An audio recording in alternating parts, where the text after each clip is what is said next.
Hey fellas, this is Dr. Varun Gandhi, and you're listening to the Power Punch Club podcast.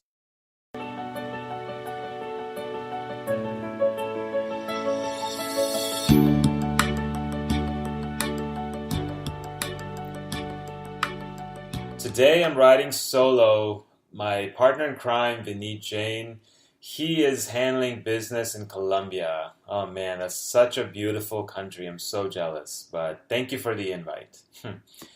Well, anyway, so this podcast is for students who are applying to the top universities around the world in countries like America and Canada, England, Germany, Netherlands, Australia, or New Zealand, or I don't know, did I say America and Canada again?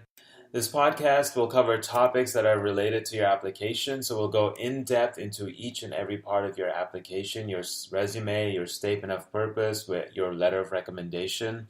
We'll talk about what are the different sections in your resume, how you should talk about your job experience in each section, or your work experience in each section, or your project experience in each section. We'll talk about your statement of purpose and what are the different questions that you need to answer and what's the best way to answer, what's the strategy that you'll incorporate in your statement of purpose. And also we'll talk about the letter of recommendations and how you can use each of those, the two or the three letters of recommendations to its most effective.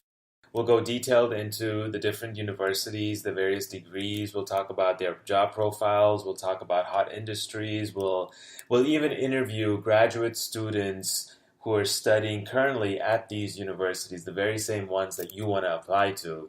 And we'll ask them questions about what their experience has been at their universities, what degrees they're in. Also, we'll talk about their research, if they're doing any, or if there are any opportunities in the research, internships, their job opportunities. So that's basically a gist of what this podcast will cover. All right, so this episode, we're very close to the deadlines. Application deadlines have just passed in December. They're about to pass in January as well. January 15th, January 31st. So what I'm going to give you is last minute advice. I'm going to give you 5 pieces of advice that you can use to fix up your application. Last minute. There are lots more there which will take longer time to fix. These are sort of quick fixes that you can do. All right? So the first one is, this is the basic. I'm sure you guys know this, but I have to remind you. I have to remind you to double check your spelling and to check your grammar. There's so many cases I've heard where they'll misspell their own freaking name. How do you do that? You might have to enter your name in 4 or 5 different places throughout the application, but how do you misspell your name? That's the first thing you should have learned, right? The spelling. One of the first few things you learn is your name. So please, in a rush, don't misspell it. It will stand out. It will stick out like a sore thumb, and they will realize that this is not an application that they want to deal with anymore, and they'll push it to the side. First and foremost, check the spelling. Second, check grammar. Make sure your sentences are full sentences. Don't write half-ass sentences. So make sure you finish your sentences, you check your spellings and your grammars, and you finish and you use the appropriate punctuation when necessary. These are very basic, very, very basic, and if you make a mistake, it's going to be apparent. And they are not going to look at your application. Period. Second point is to be consistent in your formatting. Oh my God. I can't tell you how many applications, how many statement of purposes or resumes I've seen where the formatting is completely off. It's not consistent whatsoever. First paragraph in your statement of purpose is formatted one way, the second sentence is formatted a different way, the third sentence is formatted a different way, and the last paragraph is, I don't even know what they were thinking.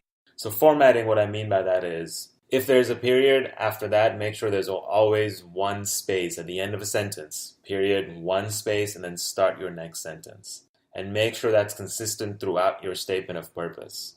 In your resume, for example, if you have one tab at a particular place, make sure that at that particular place you always have a tab in the different sections. So, for example, if you put a hyphen between your job title and the company, or you put a comma between your job title and a company, make sure that's consistent throughout. In all your job descriptions, you follow the same formatting.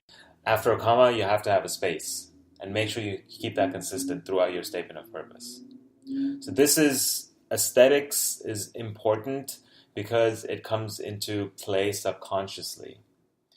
When the committee looks at your application, when they look at a resume that's not formatted properly versus one that's beautifully formatted, they're gonna automatically, subconsciously prefer the other student. They don't know that they're doing this, but subconsciously, just because it looks good, they are gonna prefer the other resume over yours. You don't want to be that guy where the resume is not formatted properly, and because of that, because it doesn't look aesthetically pleasing, they'll toss your application, or they'll have that doubt. You don't want to let them have that doubt about your application, about who you are, your candidacy. It has to be perfect.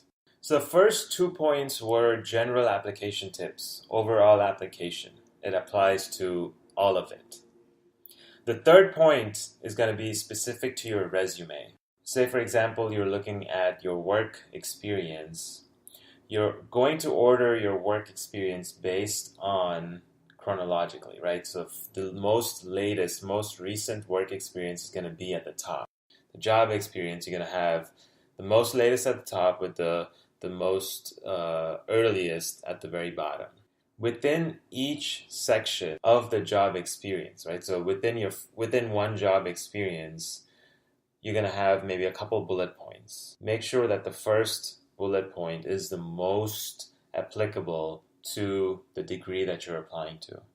So make sure that your resume is always ordered with the most relevant at the beginning. Anytime you have bullet points, the most relevant bullet point has to be at the top. And let's say you have 5 projects that you have. Now I'm talking about the project experience section. You have 5 projects. I know that some people will order it based on chronological, based on the year, or based on the time that was done, and the most recent at the top. But in that case, I would actually suggest you to do something different.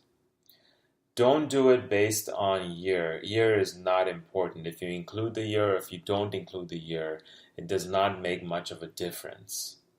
What I would tell you to do instead is to order it based on the relevancy to the degree.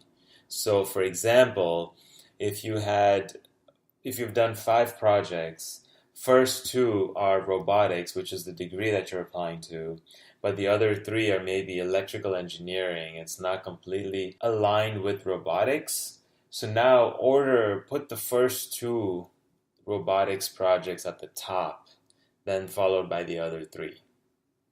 And if you go over on a second page, don't even include the other 3. So make sure the information on the degree, on your resume, is very relevant to the degree. And always what's the most relevant will show up at the top.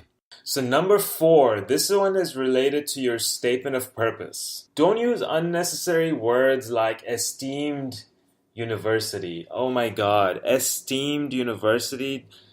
You wouldn't apply to the university if it wasn't esteemed. So they already know that they are esteemed. So please don't write it. It's not proper to write esteemed or prestigious university. They know that their university is prestigious and that's why you're applying there.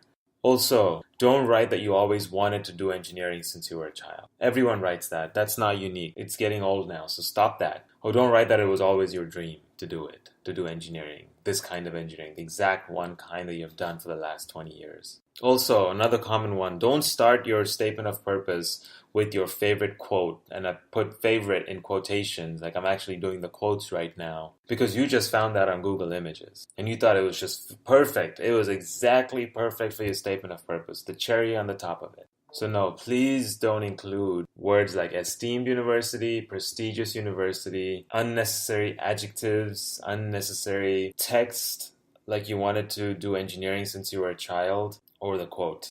So point number 5 is for the letter of recommendation. Find out ahead of time how the university wants you to submit the letter of recommendation.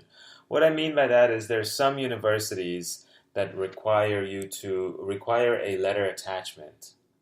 So what that means is you'll have to prepare the letter of recommendation ahead of time. Your recommender will prepare that ahead of time and then submit it in an email, submit it as an attachment, submit it as through the mail. But then there's some other universities where once you submit your application, which will only contain the names of the recommenders and some contact information and email address, and then they'll get a link to the application, to the recommendation form, which could be a rating system, which could be, again, where you upload something or where you attach your recommendation letter. You don't want to be that guy, that student who made this mistake and their application was not complete because they couldn't submit their letter of recommendation on time.